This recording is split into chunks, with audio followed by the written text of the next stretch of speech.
বৈকল্পিক দ্বিতীয় বর্ষ চতুর্থ সংখ্যা মার্চ 2022। ইউটিউব, ব্লগ এবং ব্রেলে উপলব্ধ। সম্পাদক গোষ্ঠী: সৈকত কুমার কর, অনির্বাণ মুখোপাধ্যায়, যিশু দেবনাথ, সোমেন দত্ত, দেবাঞ্জনা দাস, সুমিত কান্তি ঘোষ এবং মঞ্জিত কুমার রাম। ব্লগ এবং ব্রেল সংস্করণে শুক্লা রায়। ব্রেল মুদ্রণে Lal Bihari Shah Braille academia, blind persons association. বিশেষ কৃতজ্ঞতা দীপন দেব রায়, পর্ণা ঠাকুর চক্রবর্তী এবং সুমনা নন্দী। বৈকল্পিকের দ্বিতীয় বর্ষ চতুর্থ সংখ্যার প্রচ্ছদ অঙ্কন করেছেন পত্রিকার অন্যতম সম্পাদক সুমিত কান্তি ঘোষ। এখন সম্পাদকীয়। সম্পাদকীয়। রাষ্ট্রায়ত্ত ব্যাংক রাষ্ট্রের, রাষ্ট্র তবে কার? নয়াদিল্লি থেকে প্রকাশিত প্রথম সারির একটি অর্থনীতির কাগজে কিছুদিন আগে এক অর্থনীতিবিদ ব্যাংক বনাম জনগণ শীর্ষক একটি প্রবন্ধ লিখেছেন।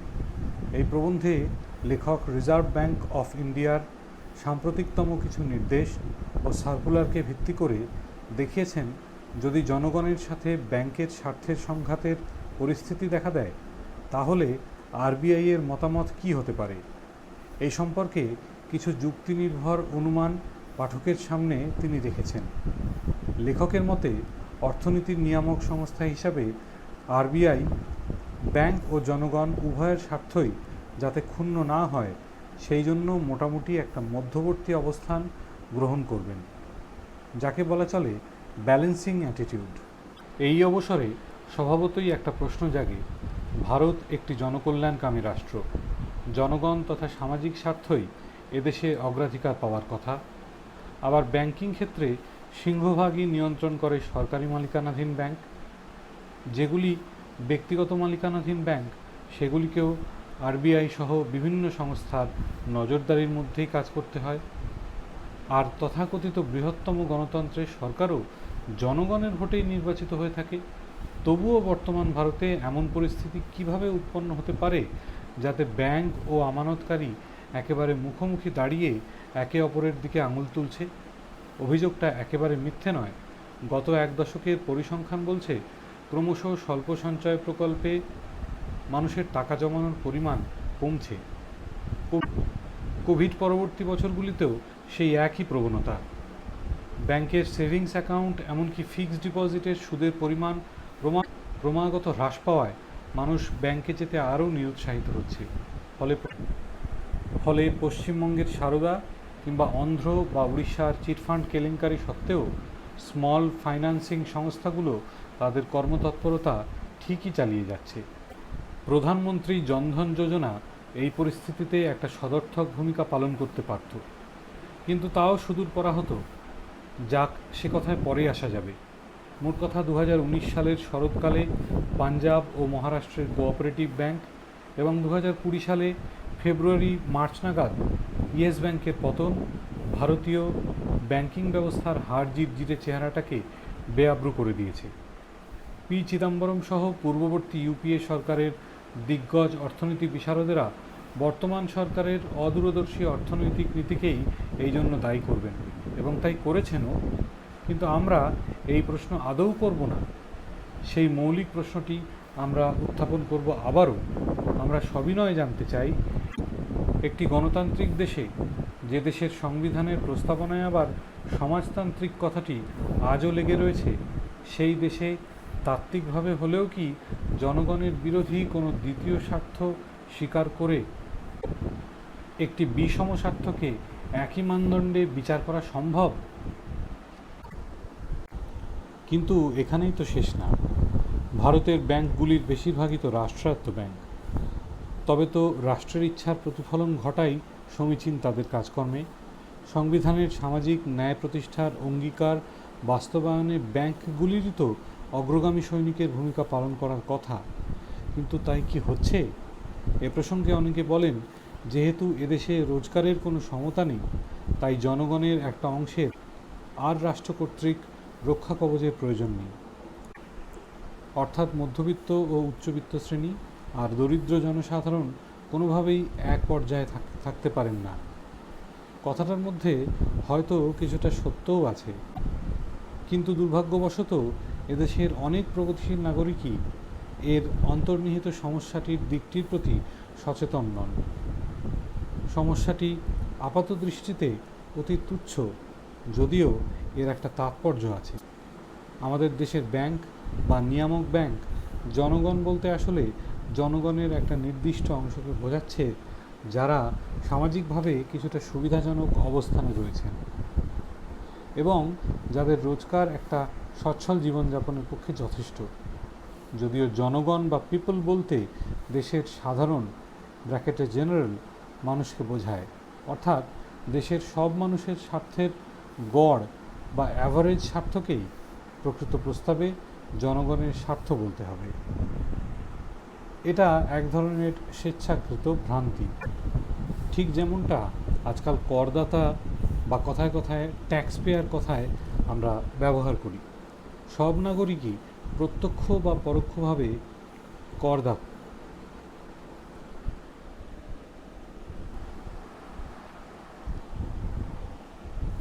ঠিক যেমন আজকাল করদাতা বা কথায় কথায় ট্যাক্স পেয়ার কথাটা আমরা ব্যবহার করি।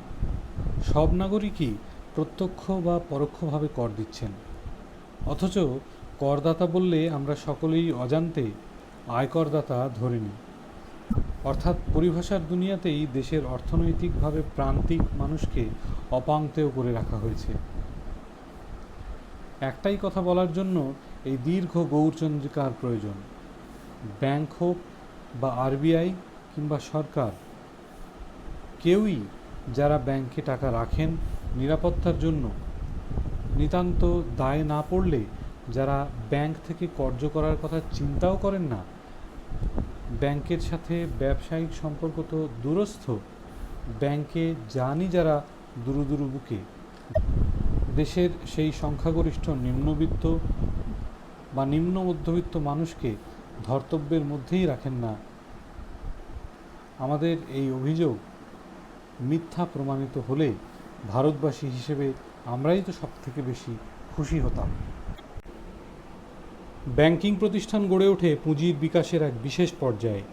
ষোড়শ শতকের সেই বাণিজ্যিক যাত্রার কালে আধুনিক ব্যাংকিং ব্যবস্থার আদি কাঠামোটার বিভিন্ন আকার ও প্রকার আলাদা আলাদা দেশে গড়ে উঠতে থাকে। এতৎসত্ত্বেও আমানতকারী ও ব্যাংকের মধ্যে একটা বোঝাপড়াই, ব্র্যাকেটে লিখিত বা অলিখিত, এই গোটা ব্যবস্থাটাকে অদ্যাবধি টিকিয়ে রেখেছে। ব্যাংকের তরফে তার আমানতকারীর প্রতি নিরাপত্তার গ্যারান্টি সেই বোঝাপড়ার ভিত্তি। আর্থিক লেনদেন সহ সমস্ত স্পর্শকাতর তথ্যের গোপনীয়তা, সঞ্চিত অর্থের সুরক্ষা আর ঋণ সহ অন্যান্য পরিষেবার জন্য প্রদেয় অর্থমূল্যের ব্যাপারে স্বচ্ছতা ও পেশাদারিত্ব, এই তিনটি বিষয়ই গ্রাহকেরা সেকালের সেই যুগ থেকেই ব্যাংকের কাছে প্রত্যাশা করছেন।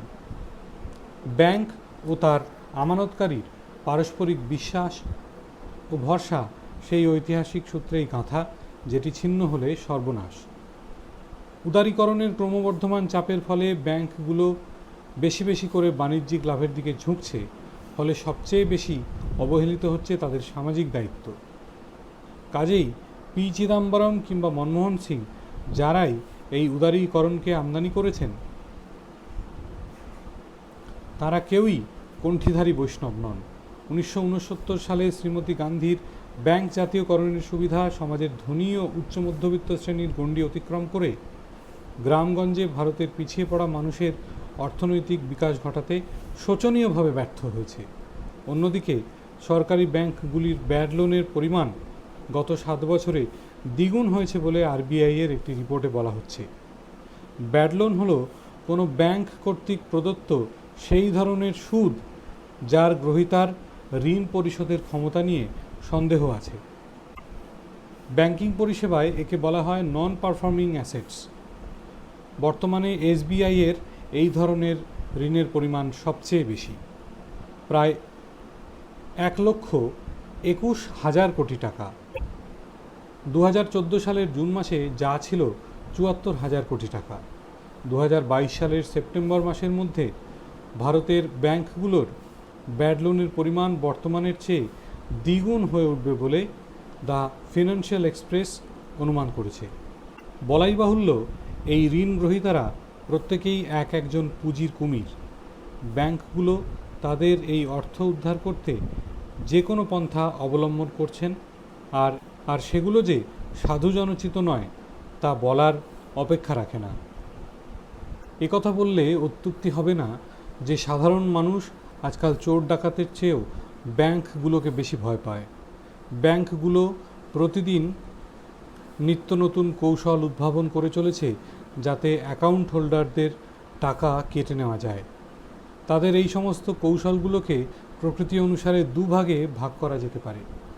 এক, জরিমানা দণ্ড, অ্যাকাউন্টের ন্যূনতম টাকা না রাখা, কোনো কারণে চেক বাউন্স করা অথবা 1 মাসের নির্ধারিত এটিএম ব্যবহারের অতিরিক্ত লেনদেন করা, এই সব ক্ষেত্রে অ্যাকাউন্ট হোল্ডারদেরকে অর্থদণ্ড দিতে হয়। 2, পরিষেবা মাশুল, SMS অ্যালার্ট, নেট ব্যাংকিংয়ের মাশুল, হোম ব্রাঞ্চ ব্যতীত অন্য ব্রাঞ্চে টাকা জমা রাখা, লোন প্রক্রিয়াকরণ ও প্রি ক্লোজার প্রভৃতি যে কোনো অজুহাতে ব্যাংক তাদের গ্রাহকদের অর্থ লুট করে। শুধুমাত্র 2017-18 সালে ভারতের ব্যাংকগুলির ন্যূনতম অর্থ না রাখার জন্য তাদের গ্রাহকদের কাছ থেকে 5,000 কোটি টাকার জরিমানা বাবদ আদায় করার খবর প্রকাশিত হয়েছে। যারা নিজেদের অ্যাকাউন্টে 1,000 বা 2,000 টাকা রাখতে পারেন না, তারা নিশ্চয়ই ধনী বলে বিবেচিত হবেন না। এদের মধ্যে অনেকেই আবার প্রধানমন্ত্রী জনধন যোজনার অধীনে ব্যাংকে বিনামূল্যে অ্যাকাউন্ট খুলেছেন।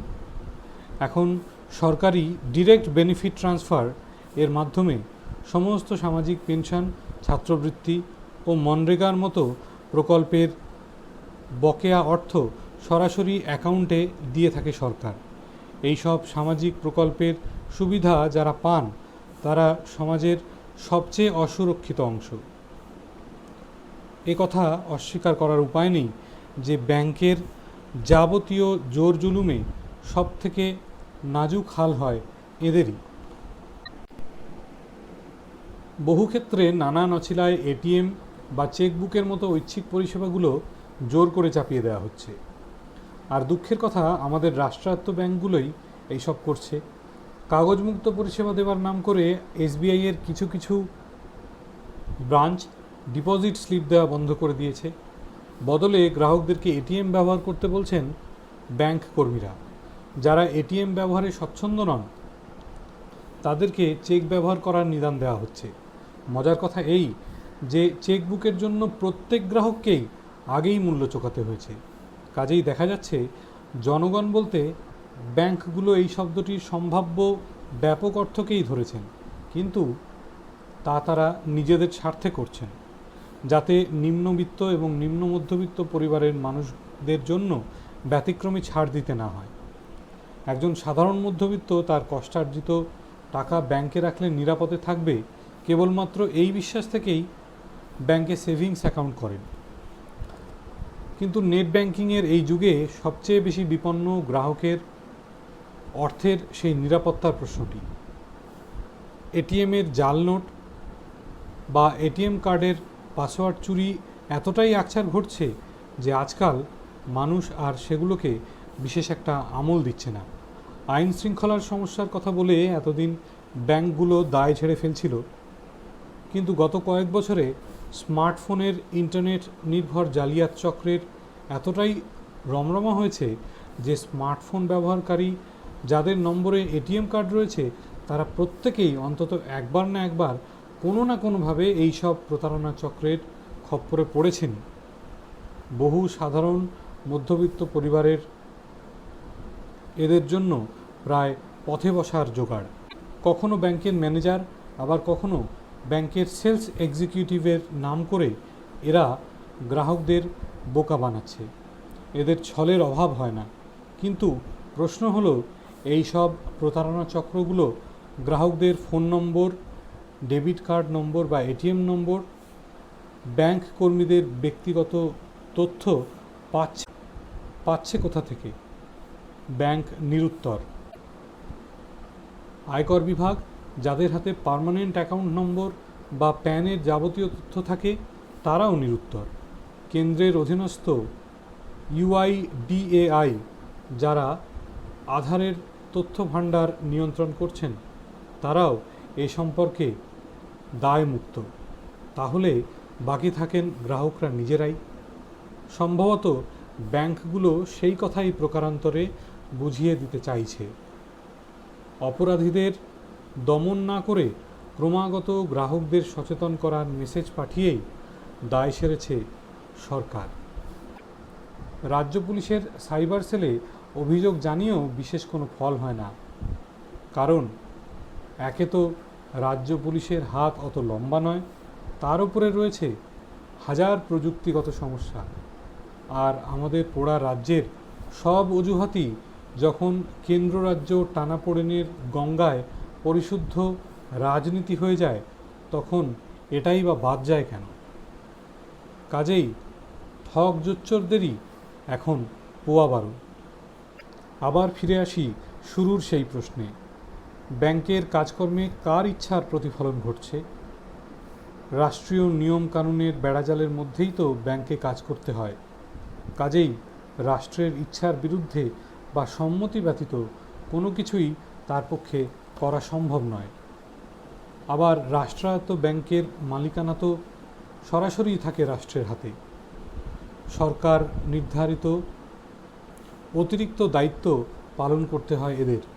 যেমন ইয়েস ব্যাংকের পতনের খবরে বিচলিত সরকার তড়িঘড়ি স্টেট ব্যাংক অফ ইন্ডিয়াকে পতনোন্মুখ ব্যাংকটির দায়িত্ব নিতে বাধ্য করেছে। ফলে ইতিমধ্যেই ব্যাড লোনে জর্জরিত SBI এর ঘাড়ে চেপে বসেছে বাড়তি বোঝা, যে বোঝা তারা জনগণের ঘাড় ভেঙে আদায় করছে। আর তা করতে গিয়ে অমানবিক বেনিয়া মহাজনের মতো আচরণ করছে তারা। কিন্তু প্রশ্ন উঠছে, তাহলে ব্যাড লোন কেন দেওয়া হয়? কারণ বড় বড় কর্পোরেট মালিকরা ব্যাংকের কাছে ধার চাইতে গেলে ব্যাংক অনেক ক্ষেত্রেই রাজনৈতিক চাপের কাছে নতি স্বীকার করে অযোগ্য ব্যক্তিদেরও ধার দেয়। কিন্তু কেন অযোগ্য ব্যক্তিদের জন্য সরকারি মহল থেকে চাপ আসে? কারণ রাজনৈতিক দলগুলো ভোটে জিততে এই সব কর্পোরেট মালিকদের শরণাপন্ন হয়। তাদেরই অর্থানুকূল্যে হেলিকপ্টার ওড়ে, পলিটিক্যাল স্ট্র্যাটেজিস্ট ভাড়া করা হয়। এরা তাই কর্পোরেট মালিকদের অনুগ্রহধন্য। কিন্তু জনগণের দ্বারা নির্বাচিত প্রতিনিধিরা যে রাষ্ট্র পরিচালনা করেন, সেই রাষ্ট্রের প্রকৃত মালিকানা জনগণ ভোগ করতে পারে না কেন? এটা একটা দার্শনিক প্রশ্ন বটে। শুধু দার্শনিক নয়, বলা উচিত রাজনৈতিক দর্শন সম্বন্ধীয়। বৈকল্পিকের এবারের সম্পাদকীয় কলমকে অতদূর সম্প্রসারিত করা সম্ভব নয়। উপসংহারে আমরা এটুকু আশা করতে পারি যে নাগরিক সমাজ অচিরেই তাদের সঙ্গে ক্রমাগত ঘটে চলা আর্থিক শোষণ এর অবসানকল্পে ঐক্যের পতাকা তলে সমবেত হবেন ও সকল অন্যায়কারী ও তাদের সমর্থকদের একদিন ন্যায় বিচারের আওতায় আনতে সক্ষম হবেন। তবে এই লড়াইয়ের প্রকৃতি হবে রাজনৈতিক। কারণ ভোট সর্বস্ব রাজনীতিতে টিকে থাকতে গেলে পুঁজিবাদীদের আশীর্বাদ মাথায় নিয়েই টিকে থাকতে হয়। ওদিকে শিল্প পুঁজি আবার লগ্নি পুঁজি বা ফাইন্যান্স ক্যাপিটালের উপর নির্ভরশীল। সেই জন্য ব্যাংকের উপর সবসময়ই পুঁজিবাদীদের নজর থাকে। রাজনৈতিক দলগুলোর পক্ষে জনগণের ভালো করতে গিয়ে মালিকদের চটালে চলে না। কাজেই বর্তমান ভারতের ব্যাংকিং ব্যবস্থায় কোনো সদর্থক বদল আনতে গেলে পুঁজিবাদ ও তার দোসর সকলকেই রাজনৈতিকভাবে পরাস্ত করতে হবে।